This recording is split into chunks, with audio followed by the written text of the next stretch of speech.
Here we go.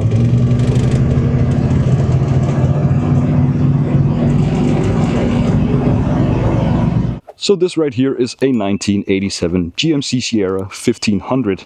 This one is the last generation of the Squarebodies before they moved over in 1988. So this one is a bit of a special car. 5.7 liter V8, making around 167 horsepower. The car was imported here to Denmark in 2022, originally built in Mexico. It has quite a story, and as you will also see, it is not the most showroom worthy car, but it has a lot of character. Today I've been loaned this car generously by a private owner, and I will be taking it out on the road as we usually do. But first I will show it to you, outside to inside, and then we will take it out. I have also brought a friend along today, so if you see someone else in the video, that's why. Today's video is going to be a little bit different because, well, it is not my usual type of content. So today is going to be more of an experience video. I am not the most knowledgeable person on, these older cars.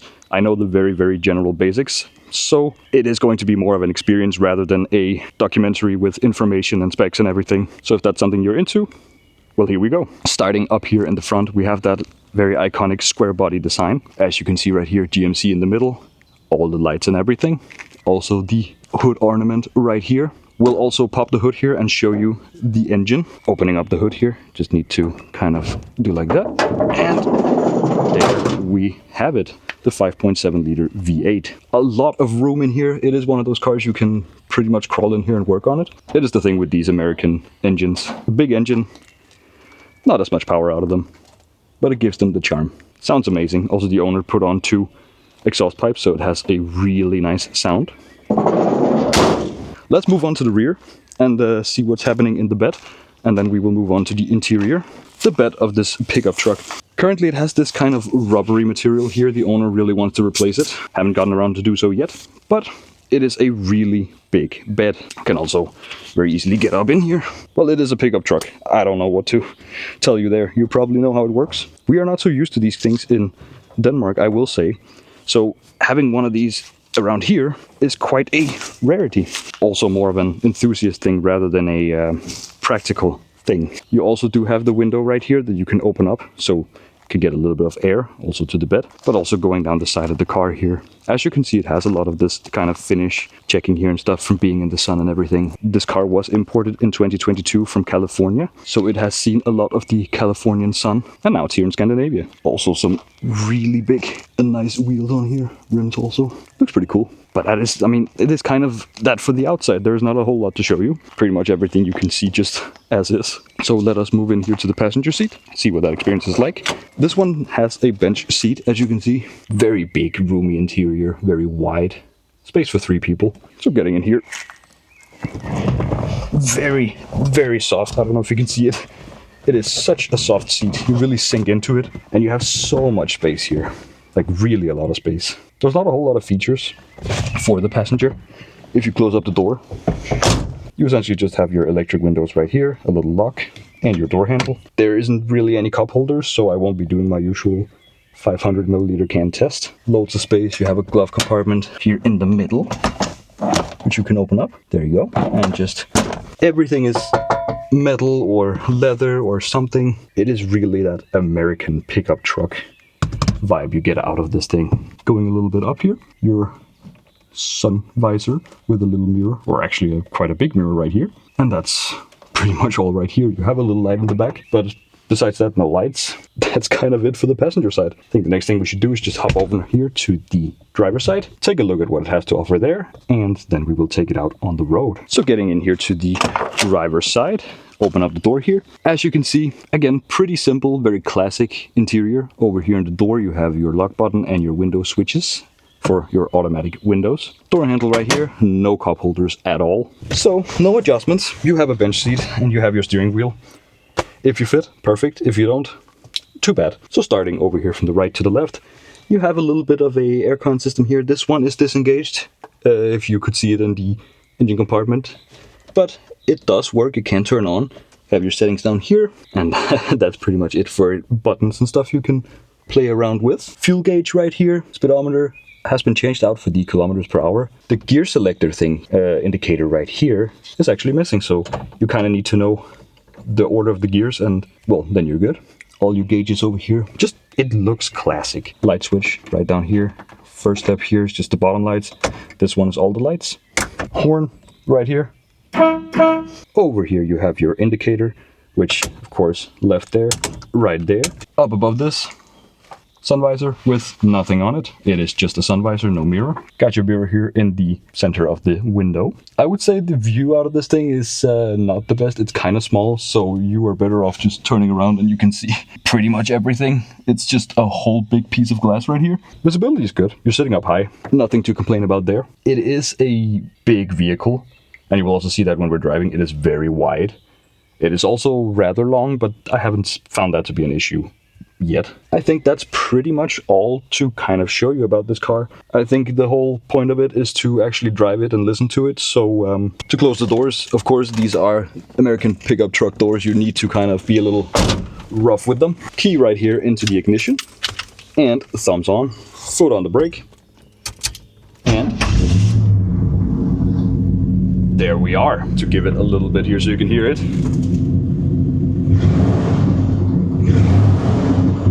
So right now we are in park.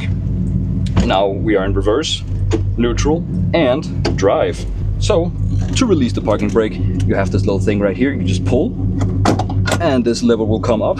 To engage it again, you just step on it, and there you go. Turn on your lights, make sure they're on. Have to find the, there we are, first spot. And let's go.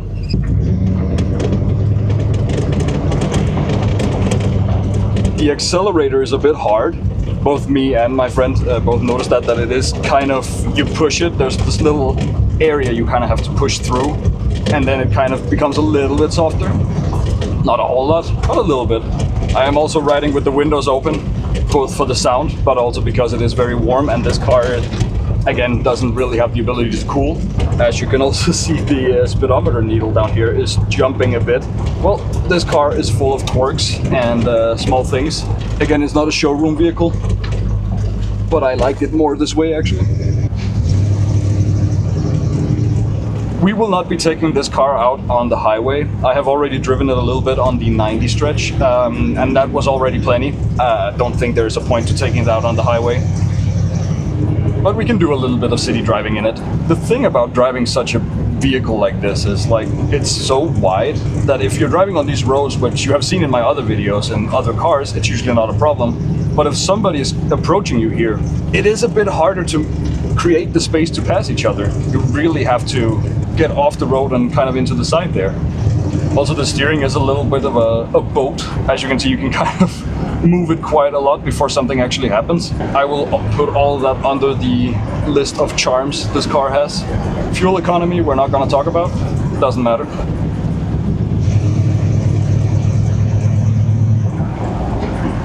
But it sounds incredible.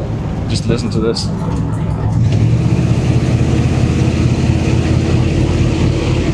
Yeah. It's also quite comfortable because of the seats. Very, very soft. Again, it's not really one of those cars that kind of float along the road. It is more bouncy, you do feel the road, but again, the seats do help a lot with making it more comfortable, absorbing a lot of that. And at least for me, at 178 centimeters, the seating position and driving position here feels good. The steering wheel is in a good position, the seat feels nice, the pedals are not too far or anything. But it is funny how these cars started out back in, you know, this was built in 1987 in Mexico. Intended as this work truck, you know, you just kind of use for work or whatever. And now these cars are sold to enthusiasts and collectors, and there's whole communities about them. It is funny how those things happen. Getting over here, I have a little indicator here, just press it up and you'll be able to see the indicator light down here blinking. It is a little bit of a thing here to kind of see what you're doing because it is a long car in the front. Oh, there we go. Oh yeah.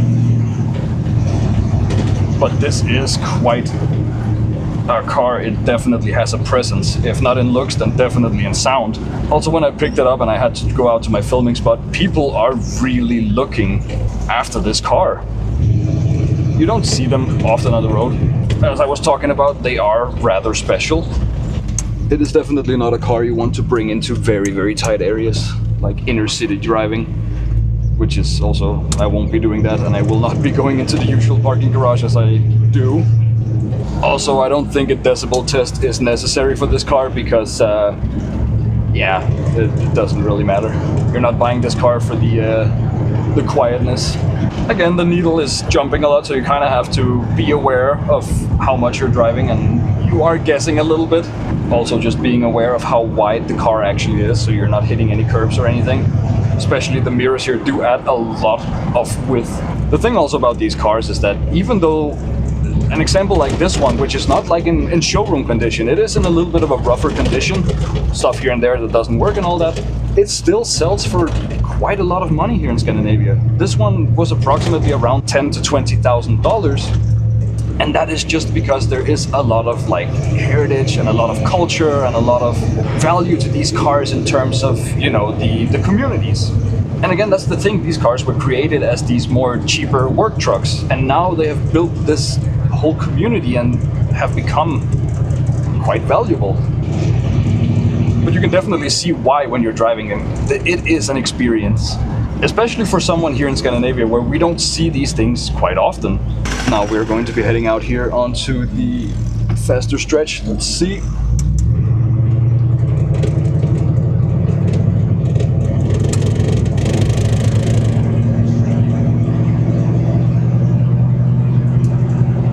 I would say acceleration is okay. It is not like fast, but it does make up for it a lot in sound. And again, would you really want one of these to be a hyper quick car? You are sitting up quite high, I feel. It is still, even though this one isn't, you know, a taller model of these, you are still sitting up high. You get a nice seating position, getting that truck by. Again, I don't really know how fast I'm going, so I'm kind of just trying to keep. I'm getting a little bit of speedometer here from my friend so I can see. Even though this one is showing 80, I am not anywhere close. We're actually supposed to be up around here, where it shows 90 to 100. Yeah, we're sitting at approximately 70 to 80 on here, and we're driving to 60. So we are 10 to 20 over on the speedometer. Maybe if I do like this a little bit, maybe get a little bit of less noise in here. There we go. I think instead of going on the 90 directly, we will go through the city here, just to get a little bit more city driving on it. Also because I feel this car's, it's not so happy when we're going, you know, 80 to 90. It is way more comfortable at city speeds. Let's see here. Let's go. Woo. And off we go. Yep.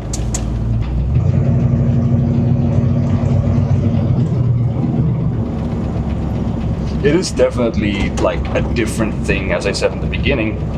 It's way different than what I'm usually filming.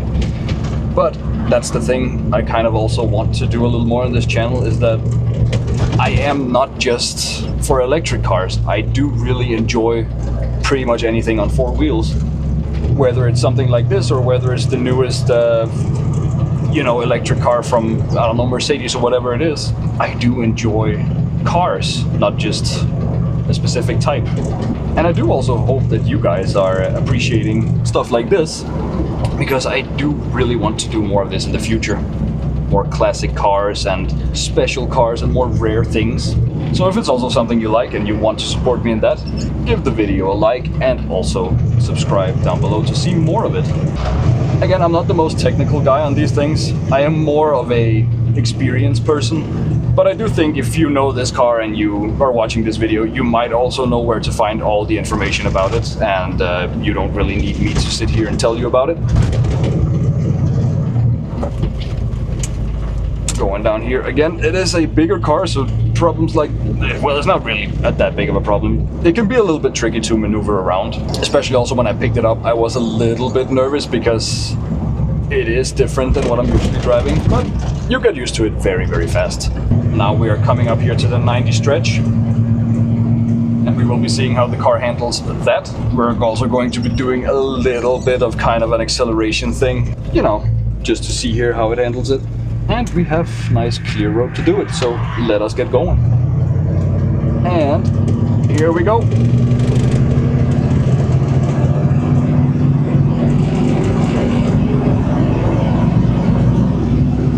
It's not fast, but that whole experience of the sound and the whole car just rumbling and vibrating and everything, it feels so fun.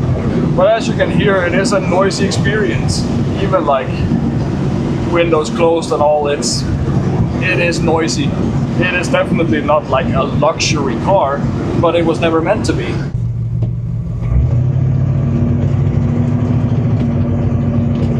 Also sitting here in the roundabouts, you do feel a lot of body roll. Kind of have to compensate just a little bit. Oh, there we go, around here.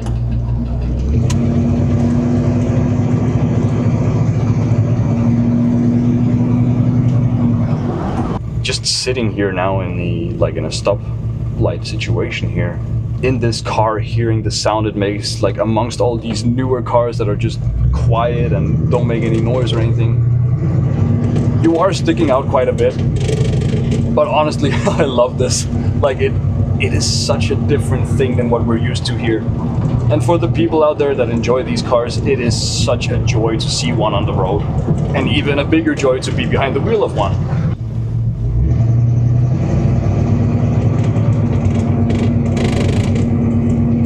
Again, I've been driving this car around for a few hours, and now it's like second nature to drive it. It feels like your favorite pair of jeans. It is so nice to drive now. I'm a little bit sad I have to give it back. With also that being said, thank you so much to the private owner for letting me have this car for a few hours. I really, really appreciate it. It is such an experience. But I do think that was all for this 1987 GMC Sierra 1500. Wonderful car. And again, thank you so much for letting me have your car. It is really appreciated. If you live in Denmark and you have a car you want me to show on the channel, reach out to me on my email on screen and I can come and film your car. If you liked today's video, consider leaving a like or even subscribing for more content in this style. But that was it, and thank you so much for watching, and until next time, have a good one.